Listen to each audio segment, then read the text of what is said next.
Oh. Mga kasayan, maglalagay tayo ng compact horn tsaka ng dual horn. Bali wala siyang stock horn, compact horn tsaka dual horn ano. Ito dapat yung ilalagay natin. Ito siya ba? Ito siya kasayan ha. Kaya lang palyado. Kesa mailagay sa basurahan, gawin na lang nating palamuti. Ito siya. In order natin kay kaibigang Lazada. Ito pa yung isa. Tapos ito naman yung isa. Yan. Okay naman. Kaya lang ang naging problema. Ito, tingnan mo to. Tutukan mo to. Low. Ano? Low, high. O, tingnan mo yung kabila. Ano yung kabila? Low din to. O, ibig sabihin kasi yan, palpak din. Dalawang palpak na busina yung na, ano sa atin, i-deliver sa atin. Kasi ito pa isang palpak na busina. Ito siya, o. Yung Pia horn, pagka bumusina ka, kadalasan hindi siya nagsasabay, isa lang ang tumutunog, kaya akala nagtebebenta tayo ng pandesal. Kaya ito ang susubukan natin. Ito ito yung bagong dating natin to. Susubukan natin si compact horn kung pang ano ba siya, pang rekomenda ba siya o pampalamuti na lang. Ang unahin natin dito kasi dito tayo sa may harap mag-uumpisa. Hahanapin kaagad natin dito kung alin yung ano, yung common sa ating three-way switch. Ito siya, kailangan natin dito ng positive. Dito tayo kukuha sa ano, sa accessory wire. Ito accessory wire. Lagay natin sa accessory wire yung kulay red. Tingnan natin kung kulay red ang ano. Huwag niyo muna intindihin kasayan yung relay ha. Ito muna tayo sa ano, sa hanapin muna natin yung common. Tapos lalagay natin sa negative or body ground. Pag pinindot natin, wala. Kasi hindi pa siya naka-on. Yan, naka-on na siya ngayon na 12 po yan. Ito yung high, yung green. Tapos low. Low, yung black. O, tama yung nakuha natin na common, kulay red yung common. Lalabas na yung high and low. Ngayon pupunta tayo sa busina. Etong compact horn, ito ha.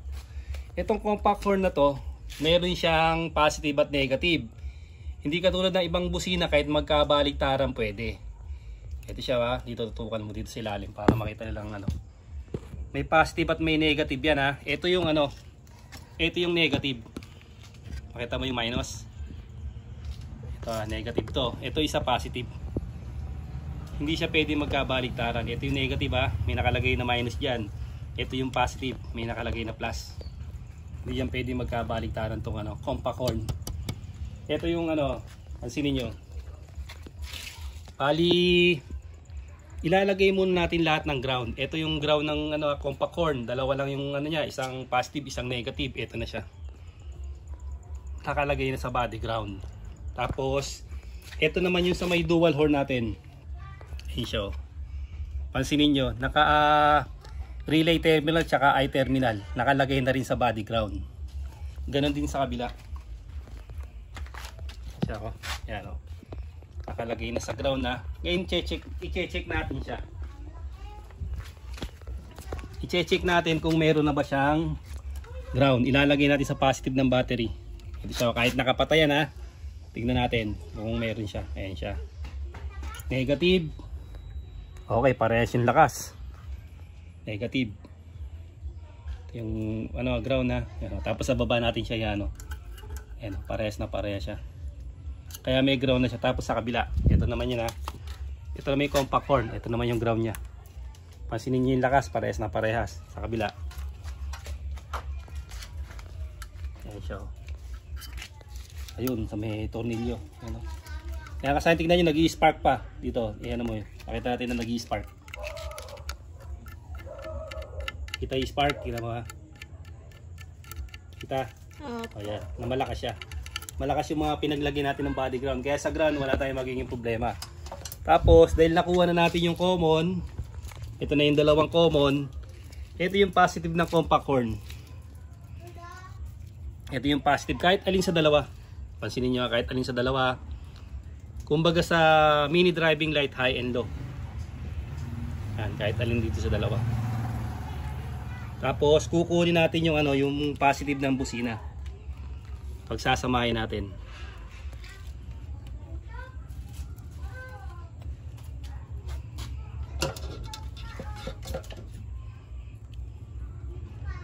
Ito siya ha. Pagka kasing lakihin lang natin siya para ano, kaya dito. Positive doon ng busina kasi yung mga ground nakalagay sa body. Sasamahin natin yung positive ng busina. Ilalagay natin sa isang ano ng 3-way switch. Ito yung ano niya, yung low.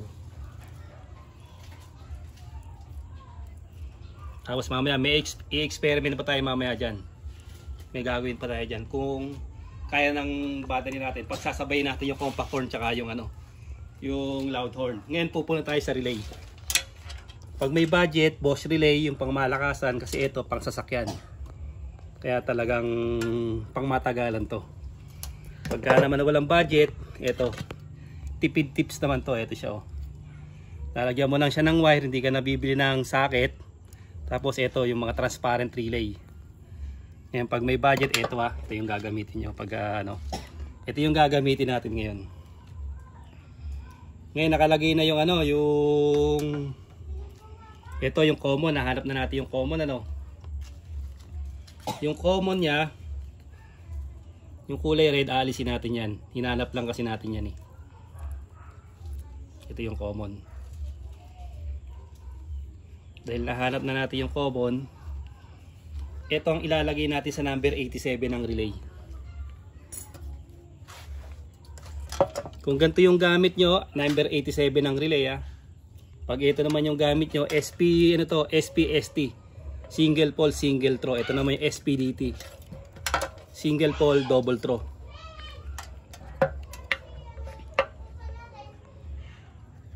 Ito yung 87. Yung kasi may isa pang 87. Ito siya. Kahit alin sa dalawa pwede nyo kunin na 87. Ito hindi pa pwede Ito lang 87 kasi normally open, normally close. Itong dalawa na to pares normally open. Pwede nyo pagsamahin to. Pwede isa kunin nyo, pwede nyo siyang pagsamahin. Pansinin nyo pagsamahin nyo to. Tapos ilalagay natin dito sa may common. Yung nakita natin common, ilalagay natin to. Pwedeng isa lang pwede nyo pagsamahin. Para alam nyo na parehas lang sila ng ano, parehas lang sila ng supply.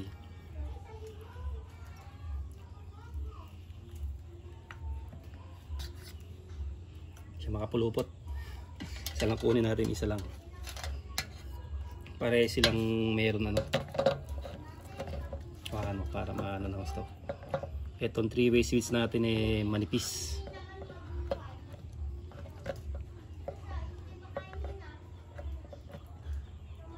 Kahit pagsamahin nyo pa yan, pwede yan yung dalawang 87.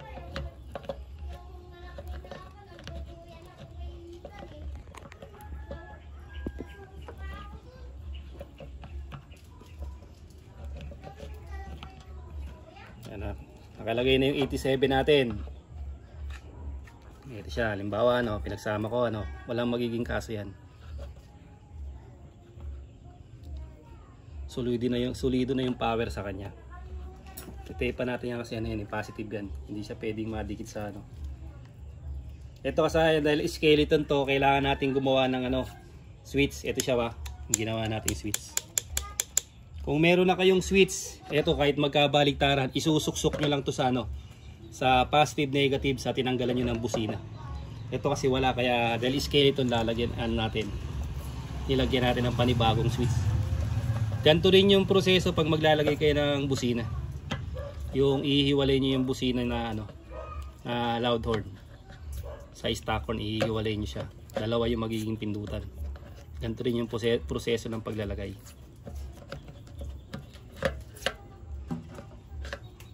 Okay na yung natin 87. Yung common okay na rin. Dito na tayo pupunta. Itong 85 or 86, kahit magkabaligtaran, ilalagay natin sa switch. Ito yung switch niya. Ito yung dalawa na to ha, yung on-off switch. Ay yung ano, yung horn button niya. Ito yan ha. Ito. Ilalagay natin yung 86, ilalagay natin.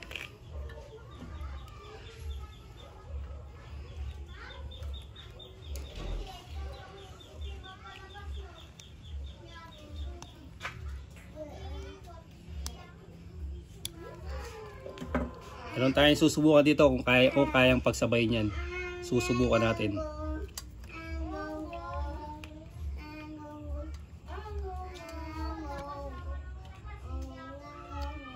Skeleton na motor.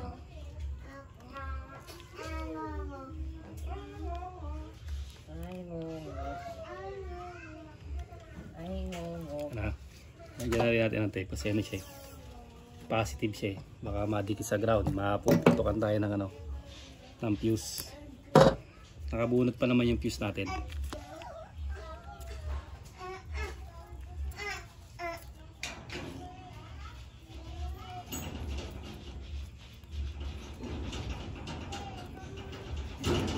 Tapos yung isa, ilalagay natin sa accessory wire. Yung pinag-testingan natin ng accessory wire, ito yun ano, dito natin siya ilalagay.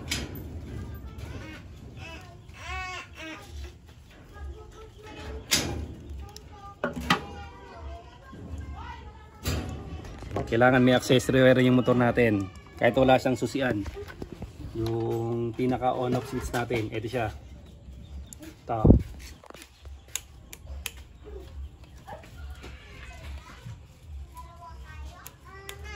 Siya. Accessory wire. Dito natin lalagay yung pindutan.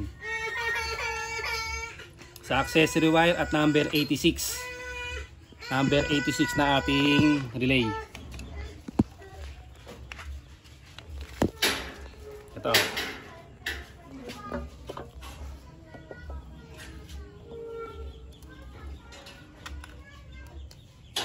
Accessory wire at saka yung sa may horn button natin.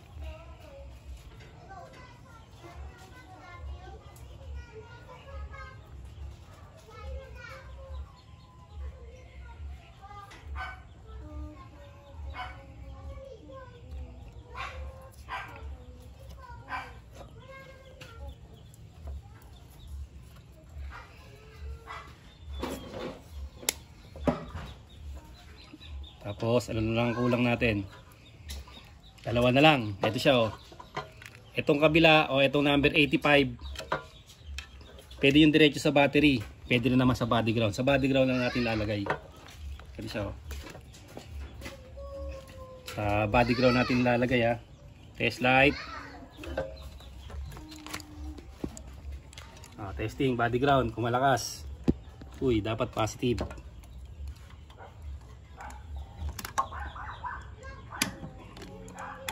Ay, ano ba dyan? Lagay mo dyan. Kailangan sisiguraduhin natin na malakas yung nakukuha natin na, ano, na ground. Hindi pwedeng basta lagay lang. Okay, nakalagay na. Apo. Ayan na yung body ground natin. Oh. Kailangan malakas. Ilalagay natin yung number 85. Kasi yung trigger natin, positive trigger natin nilagay sa accessory wire.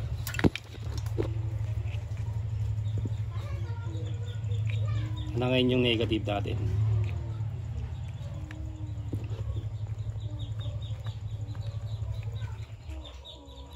Tapos isa na lang yung natitira. Ito na yung natin, yung common natin. Hindi pwede na wala tayong ano rito pang safety. Ito yun oh. Yung fuse na 15 ampere ang ilalagay natin dito.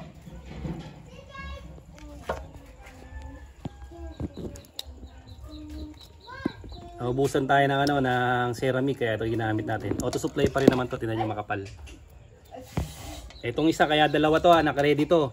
Power up lines.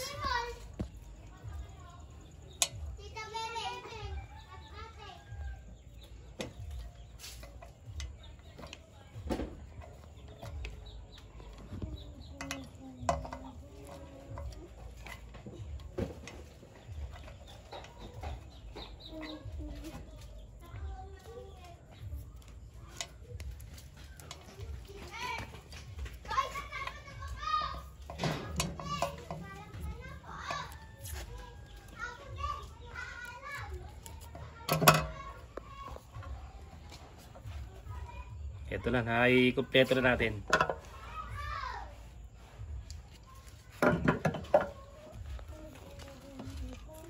Para walang ground.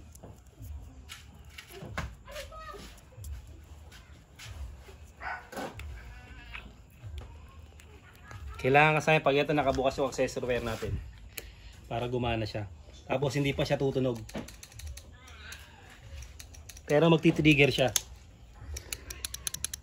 May trigger na. Kasi wala pa tayong fuse.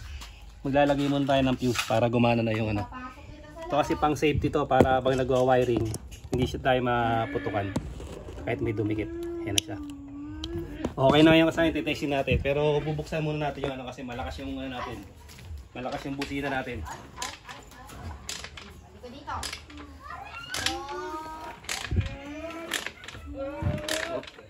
Bas.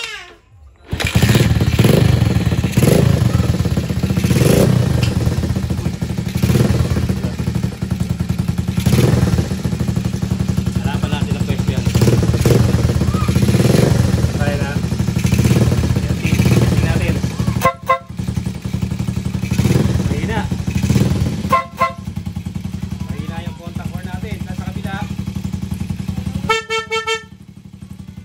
Sa kabila.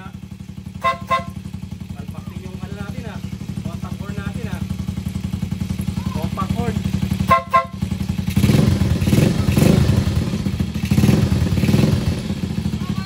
Natin yung ground natin.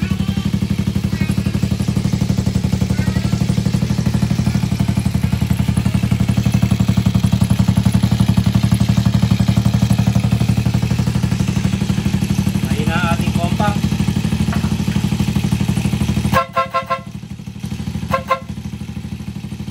Palyado. Ito isa dual horn natin.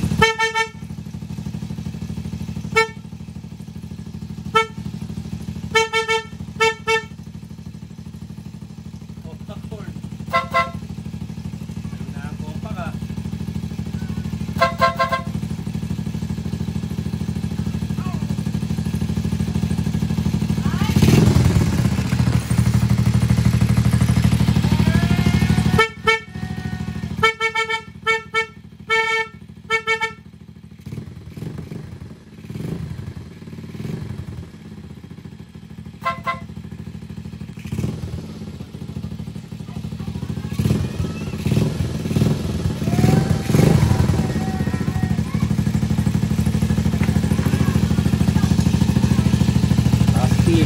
yung body ground natin okay naman. Yung mga ground natin okay naman. Wala okay din. Ang naging problema nito kasi yung compact core natin mahina sablay.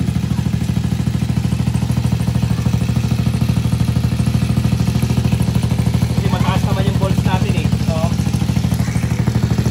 taas naman yung ating bolts pero mahina ang tunog niya. Kaya natin lakasan kung mahina yung natin.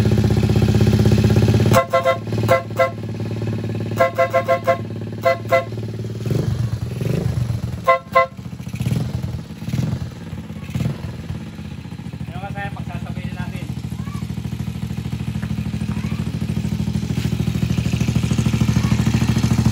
Gamit tayo ng diode.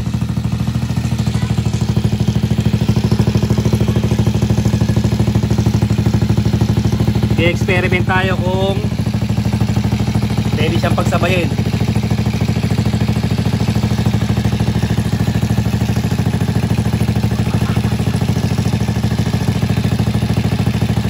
Sasamahin lang natin yung high and low kahit saan matapat yan pwede.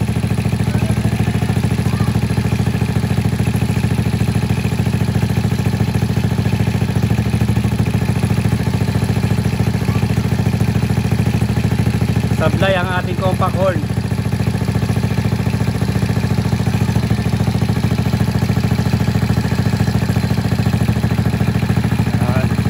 Muna natin.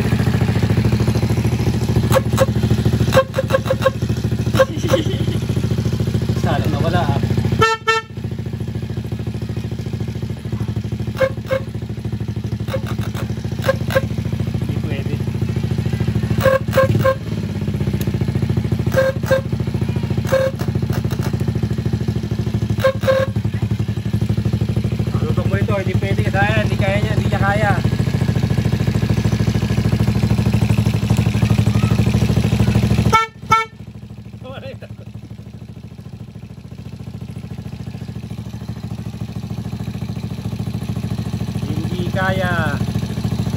Malakas si compact. Gagawin natin kay compact, i-single lang natin.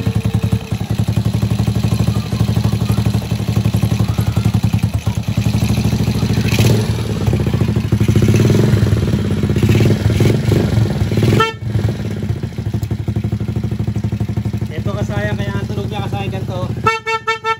Pareha siyang low. Kaya hindi balance yung tunog niya. Tapos ito naman yung compact. Wala.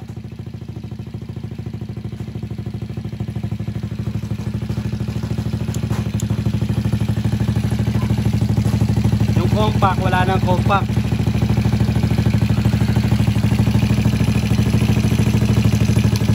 Yan na.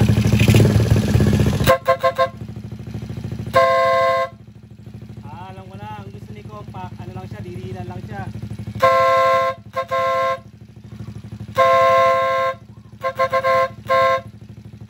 Tapos si dual horn, pandesal. Makasablay yung ano natin kasaya, makasablay yung busina. Pero kasaya gano'n lang yung paglalagay ng atin ng ano, ng dual horn, compact horn, tsaka yung ano. Ito kasi kaya gano'n ang tunog, parehas siyang low. Parehas low yung ano natin. Yung busina natin parehas low ha. Kaya gano'n ang tunog.